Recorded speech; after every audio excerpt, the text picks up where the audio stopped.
Hey guys, I'm Tom the Tech Chap, and over the past few weeks I've been testing out the new Redmi Note 9 Pro from Xiaomi. They were kind enough to send it over and also offered to sponsor this video, although as always all my opinions are 100% my own. Now I'll hold my hands up and say that I'm guilty of covering too much super expensive, super high-end tech on this channel. I mean, with more and more phones costing over $1,000, I know that most of you guys and most of my friends simply don't want to spend that kind of money on a phone. Which is why I'm actually really excited about this guy, the Note 9 Pro, which costs just £269 here in the UK. So as I give you guys my experiences and impressions of the phone, just keep that price in mind throughout, and I think at the end, I'm sure you'll agree with me that this is stunning value for money. Alright, so let's get the specs out of the way first, and what really stands out is that huge 5020 mAh battery, the quad lens camera setup, and the fact that we get Qualcomm's latest Snapdragon 720G processor, which is kind of an upper mid-range chip, but I'll come back to this in a second. Design-wise, this really doesn't feel like your ordinary budget/affordable phone. We get this huge 6.67-inch screen with a center hole punch cutout for the selfie camera, and despite a slightly thicker chin at the bottom, an almost edge-to-edge screen. We also get Gorilla Glass 5 on the front and back, and with this fancy interstellar grey model I have here, we get this really interesting sort of smoky, reflective quality to it. I actually really like it, plus it's not too bad at picking up smudges or fingerprints. Although it is very slippery, so I would recommend a case, although fortunately we get one bundle in the box. You'll also be pleased to see that we get a 3.5mm headphone jack on the bottom, beside the USB-C port and the speaker grill, although unfortunately we don't get stereo speakers here.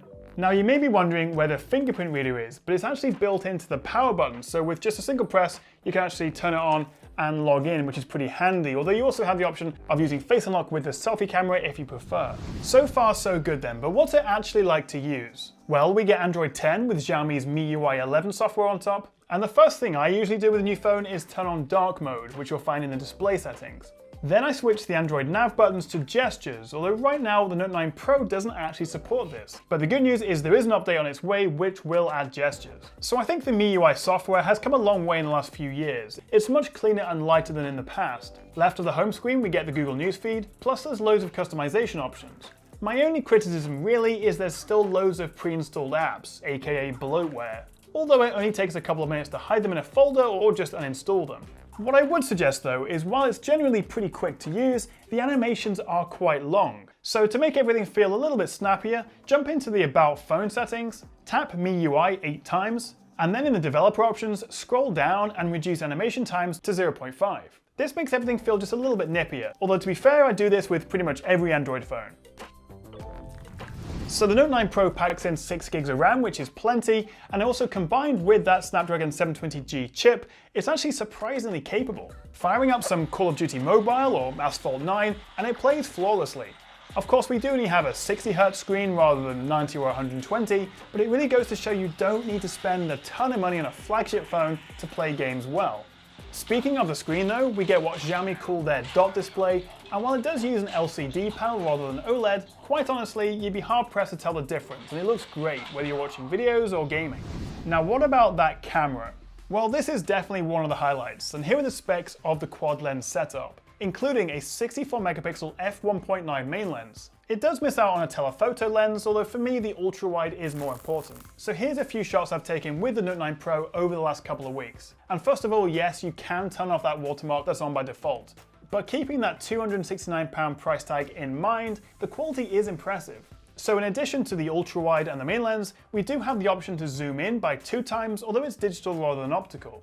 Also, by default, the main lens uses a technology called pixel binning to combine 4 pixels into one, so we get 16MP photos, but there is a mode to shoot in the full 64MP resolution if you prefer to get the highest level of detail.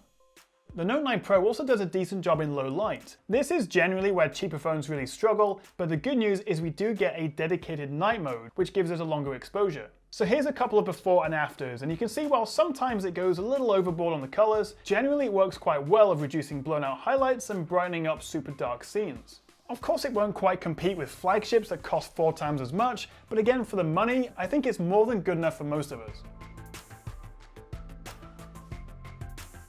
And then finally around the front we get a 16MP f2.5 selfie camera, but with decent lighting I think it takes a good selfie. It's just a shame about the face. So I'm shooting this at 1080p with the rear camera, and you can see the quality is pretty good actually, and also it is nice and stable. There's not a whole lot of judder as I'm walking at a fairly brisk pace. So it's doing a good job of stabilizing the video. Now what you can do is shoot in 4K actually, which is not something that these sort of budget phones often offer. So it's nice that we do get that option, but you can see it struggles with the stabilization. And so I think I'd recommend sticking with 1080p at 30 FPS.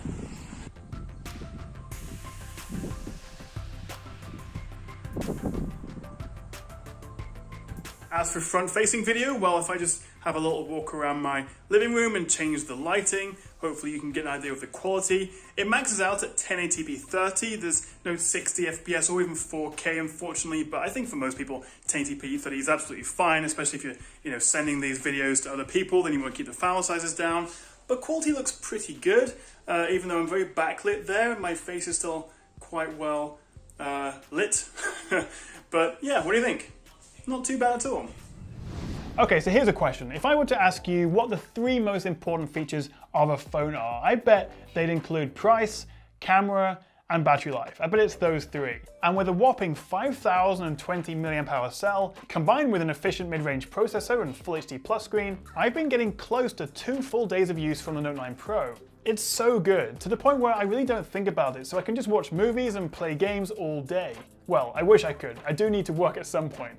And also the 30-watt fast charger will top you up to 40% or nearly a day's use in just half an hour. So with all that said, the Note 9 Pro is easy to recommend. I mean, it misses out on a couple of higher end features like there's no 5G support, and also, it would have been nice if we had a high refresh rate screen, although of course that would also reduce battery life. But for the money, I think this is one of the best value phones you can buy right now. Oh, and even better, it's actually on sale until the 28th of June, which knocks £20 off the price. I put all the details and links in the description below. But what do you reckon? Would you be tempted by the Note 9 Pro? Let me know your thoughts in the comments below. And if you did enjoy the video, click that little subscribe button and ding that notification bell, all those YouTuber cliches that we know and love. And I'll catch you next time right here on the Tech Chat.